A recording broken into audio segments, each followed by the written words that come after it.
కష్టం అంటే చెప్పాలి. కష్టం అంటే ఏంటి, సంతోషం అంటే ఏంటంటే 5వ తరగతి గబాన్ని నిలబడి టీచర్ గారంటే నేను చెప్తానన్నా.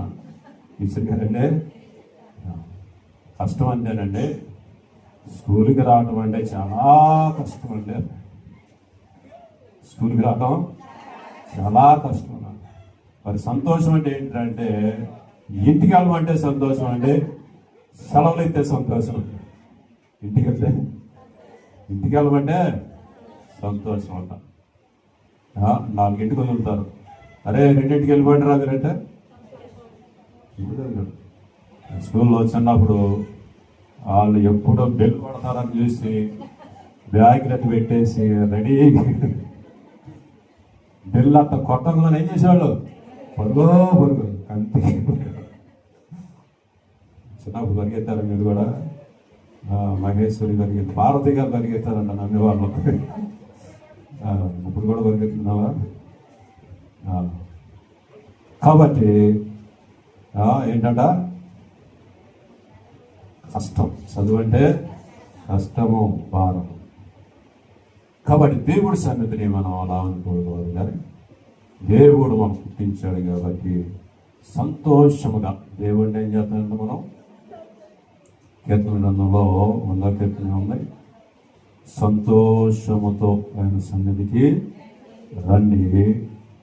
ఎందుకు రమ్మన్నారు?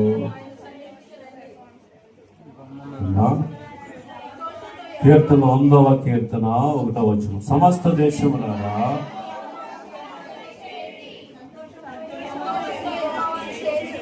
నేను చదువుతాను. సమస్త దేశములారా యెహోవాకు ఉత్సాహధ్వని చేయుడి, సంతోషముతో యెహోవాను సేవించుడి. కొంతమంది అట్లా ఉత్సాహగానము చేయొచ్చు, ఆయన సన్నిధికి రండి. మనం ఎలా రావాలంటే ఆయన సన్నిధికి ఉత్సాహంగా వెళ్ళాలి. 1 పందాలకి వెళ్ళాడు ఎంత ఉత్సాహంగా వెళ్తారో ఏమ్మా తెలుసా?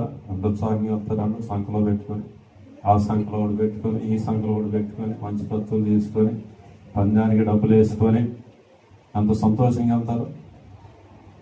అంత సంతోషంగా వస్తున్నారా? ప్రార్థన. సినిమాకి వెళ్ళినప్పుడు ఇదివరకు ఎంత సంతోషంగా వెళ్ళాం. 88-89 సంవత్సరంలో మీర్జాపురం సైకిల్ వేసుకుని వెళ్ళాం. ప్రార్థన సైకిల్ వేసుకొని ప్రార్థనకి వెళ్ళేవాడు. మీర్జాపురం ఊరు వేయడం సినిమా హాల్ ఉంది. సినిమా హాల్ ఒక హై స్కూల్ ఉంది. హై స్కూల్ కాడ నుంచి పరిగెత్తుందండి ఒక పిల్లోడిని ఎత్తుకున్నాయి, ఒక పిల్లోడిని నడిపిస్తున్నాయి. ఎత్తుకొని ఎంత స్పీడ్గా వెళ్తుందంటే శబ్దానికి.